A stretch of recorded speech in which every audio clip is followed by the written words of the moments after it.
Thanks, Bernabe. I just wanted to give a brief summary of some of the things that we've heard in the last couple of days.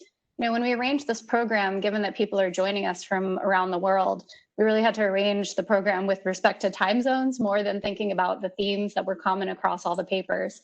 But I thought now that we've heard all the papers and all the discussions, it would be useful to sort of think about the commonalities that came across throughout the couple of days.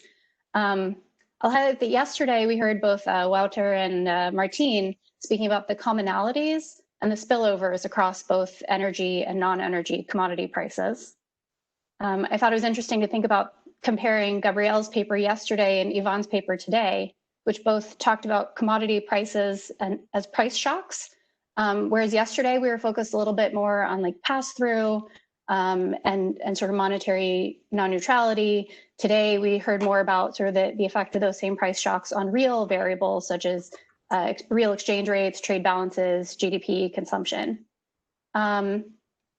Another interesting comparison I saw was between Lutz Kilian's paper yesterday and Chang Ma's today. So of course, Lutz was talking about the US policy with the Strategic Petroleum Reserve, and Chang Ma was talking about the policy of Mexico with hedging through using oil options prices. But both of those papers were thinking about how we as economists can think about country-specific policies to mitigate against the volatility that we see in commodity markets, and really bringing our skills as economists with theory and modeling to evaluate current economic policies that countries are implementing and can think about the benefits of those policies and whether or not there's scope for improvement or application in other situations.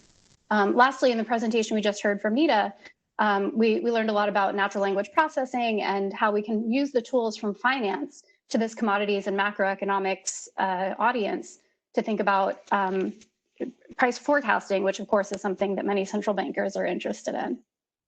So I'd say that the goals of this CEBRA Commodities and Macroeconomics Conference are really to cover the research that we're interested in about commodities and macro, research that's of interest to central bankers, and of course bring together the academics who work on these topics as well.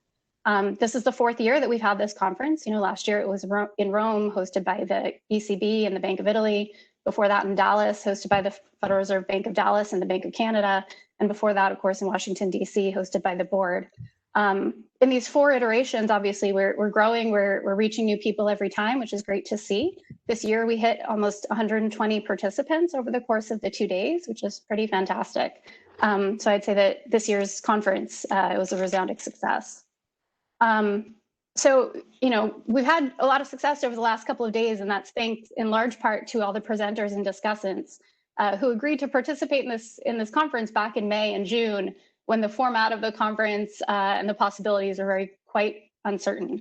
Of course, that's also true of a couple of key supporters that we've had, including President Marcel of the Central Bank of Chile, as well as Professors Martine Uribe and Stephanie Schmidt-Grohe, who agreed to participate in this conference back in January.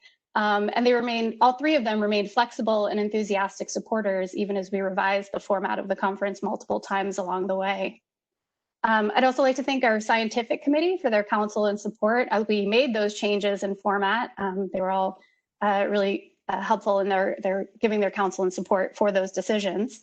And lastly, of course, I wanted to express my strong appreciation for Andres, Alvaro, and Bernabe, who really carried the load of constantly working to make this conference happen, despite knowing that they were going to miss out on what I think is the best part of hosting conferences, which is getting to host everyone in your own hometown. Speaking of hosting, we are hoping to bring this conference back to Santiago at some point in the future, whether it's next year or at some point later on, so that we do all get to experience Santiago and do get to visit our friends who put this thing together for us this year. In the meantime, though, the possibilities are still open for next year. So if you might like to host this conference next year, if you think perhaps that a virtual conference is actually a great opportunity for your institution to host, I'd love to hear from you. We do hope to keep this conference going as a CEBRA Commodities and Macroeconomics program. So thank you all for participating, and I look forward to future events.